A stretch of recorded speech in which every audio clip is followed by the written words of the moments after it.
It's one of the most historic structures in Huntington Beach, if not in all of Orange County. It turned 100 years old this year, the historic Boy Scout cabin. You've no doubt passed by it many times. Maybe you were inside if you were a scout, but many of you have not been in there. That's going to change today. We're going to take you inside and give you the hidden history of the famed Boy Scout cabin here in Lake Park. In a town brimming with history and untold stories, people often ask me, are there more hidden tales about Huntington Beach? Are there secrets yet to be uncovered? Of course there are. So join me, Chris Epting, an author with a fervent appetite for the unknown, as we delve into the historic secrets of Huntington Beach. Get ready to uncover more hidden secrets of this coastal gem in Hidden Huntington Beach, Season 6. In Lake Park, there stands a timeless beacon of scouting history. Welcome to the historic Troop 1 Boy Scout cabin, a cherished landmark that has stood as a symbol of community, camaraderie, and adventure for generations. Now celebrating its centennial, this iconic cabin has been a cornerstone of scouting excellence for 100 years. The Scout cabin opened in April 1924 to serve Troop 1. It was built by volunteers from the troop, the Lions Club, and the local Carpenters Union, and its signature log walls were fashioned from power poles that were donated by the Edison Company. Current Troop 1 leader Garrett Hay met me there to share some hidden history.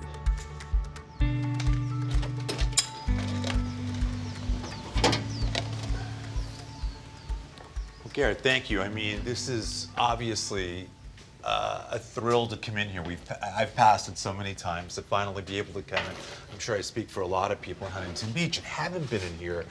The first thing you notice coming into the cabin is the name Russ Paxton is everywhere. Why don't we first start talking about this man's legacy and why he's so prominent? What do you think of when you see Russ Paxton's picture? I think one word, legend. He was a scout, got Eagle in 1939 and then became Scoutmaster twice. And then a lot of times when your scout leaves a troop like this, you can kind of move on with your life. He ended up dedicating 80 plus years of his life to the troop itself. And so again, his legacy is unmatched and he's an absolute legend. What do you remember about him personally? You got to know him. What are your memories? What was he like for those of us that never got to meet him? Talk a little bit about him personally. I just remember him being the mighty oak tree behind the integrity of the troop. No matter how many generations of scouters or scouts came through, he's the one that would stay here and make sure that this troop and this cabin functioned properly. I remember his smile. I remember how amazing he was with the youth. He always did the totemship, which is how to teach knife safety, and he used to cook all the great food at the campouts. I mean, he was an amazing individual. You said that Troop 1 before the cabin met at the church over at 5th and Orange, which is interesting. Yes, 5th and Orange, the Baptist church, Reverend Coates was the very first Scoutmaster, and I know it's one of the most historical churches in the community as well. Troop 1's got a lot of roots in the community. A lot of roots. It goes back to almost the beginning, you know. Even Huntington Beach High School being founded in 1906, to know that 10 years later, Troop 1's there. Right. That's crazy that it's just completely synonymous with the city's history. So, what can you tell us about the hidden history of the actual cabin itself? In 1924, a lot of people involved with the city, including the current Scoutmaster and current leader, said, hey, we need a spot for Troop 1 and the Scouts to meet. And they first thought of a dedicated spot right behind Brewster's Ice, down on Atlanta and I think that's Lake right there. Yeah. And that position was not really too good. They wanted something more centrally located, so they settled on Lake Park, which, as you know, was used for philanthropic purposes. So they said, hey, can we please have a dedicated spot for the troop to exist? That was the first step. Then they needed to build a structure. The troop and all the leaders got together with the Lions Club, the Pacific Telephone Company, Edison, and the local Carpenters Union, got all the poles donated, and the community worked together to build this structure for Troop 1 specifically. So it's an amazing story. This feels like a museum when you walk in. Let's talk a little bit about what we're going to see today. Because again, every bit of space is brimming with artifacts, flags, pictures, posters, all kinds of ephemera related to the troops. Talk about what's in here and why it's in here and why it matters so much historically. Yeah, it seems like when you come in here as a part of Troop 1, the history itself stays. You may leave, but everything that you did gets trapped in here. So Mr. Paxton is everywhere. There's scouts everywhere. It's named for him now, It's right? named for him now. It is technically labeled the Russ Paxton cabin. Well, you think about 100 years of activity in this space. Another thing I think you feel, it's very palpable when you enter this space, you feel those layers. I always say the air is charged.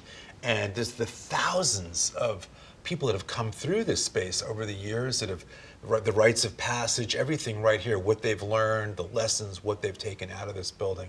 It really is, of any building in Huntington Beach, I can't think of one like this that's had so many people on a regular basis generationally over the years, right? Yeah, I think that's what makes the Troop 1 cabin historically unique. Most of the older buildings that are really historical, there's not active communities using them at all times.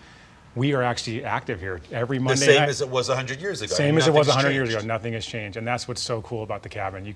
People don't think anything's going on in here. There's one of the largest and most successful troops in Orange County Council history. I mean, scouting history. Troop 1 is amazing. Right. So yeah, it's pretty unique that it's still used and just as great as it was 100 years ago. What are your specific memories? What's it like for you to come back here, having grown up here with your dad, your brothers? It's got to be special to walk into this space. I'm sure it triggers a lot of things that you recall growing up, does it? Yeah, it does.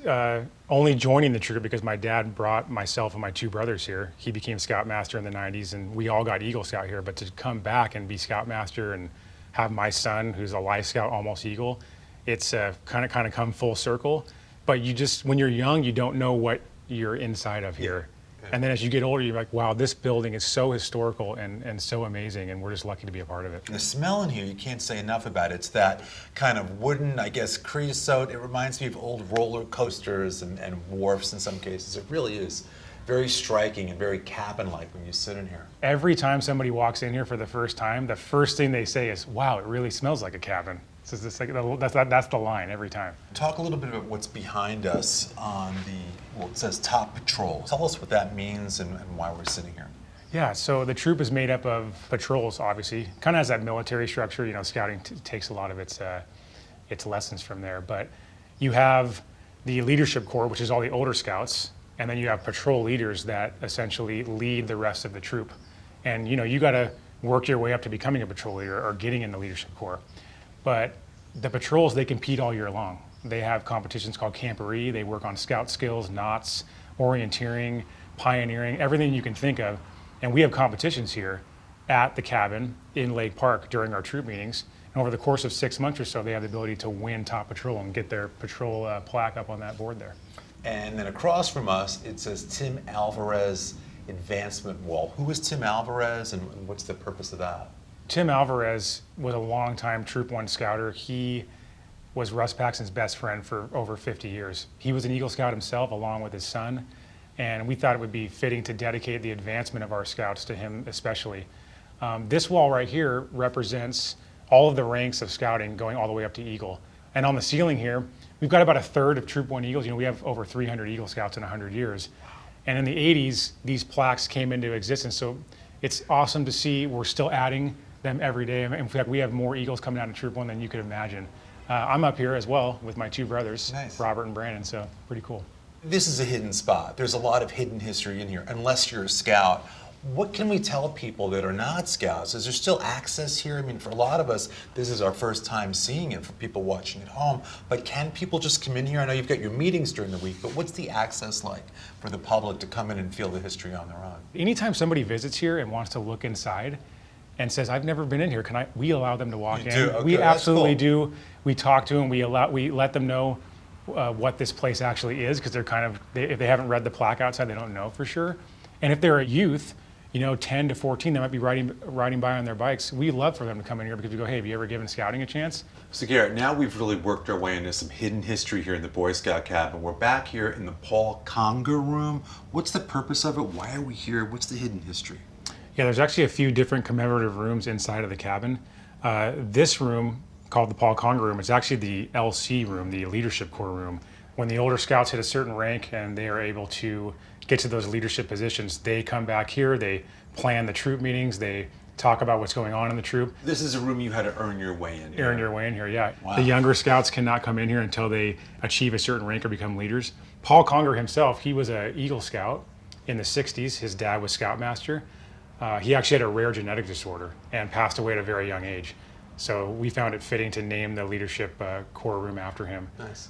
I know you mentioned the chairs are very historic and very old. There's a lot of pieces of history in here, but you've got a living piece of history today, so to speak, that you've brought along to introduce us to a member of your family that has been instrumental in shaping your own history here in the cabin. Why don't you bring him in? Yeah, I thought it was very fitting to have a past scoutmaster who happens to be my dad come join us today. So Dan, hey.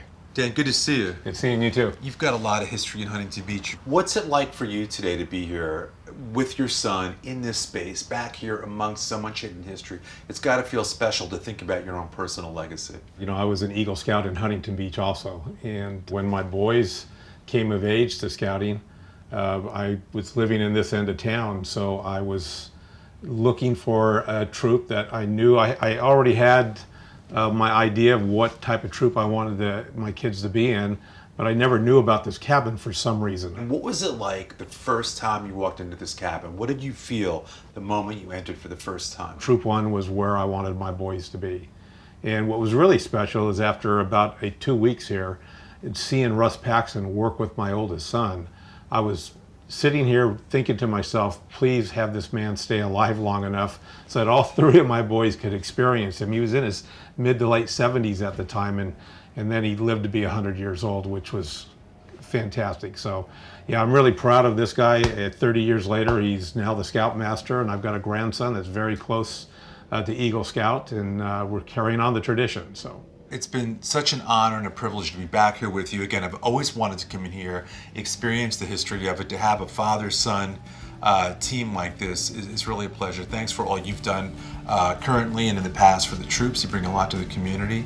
I'm Chris Epting, and this has been another episode of Hidden Huntington Beach.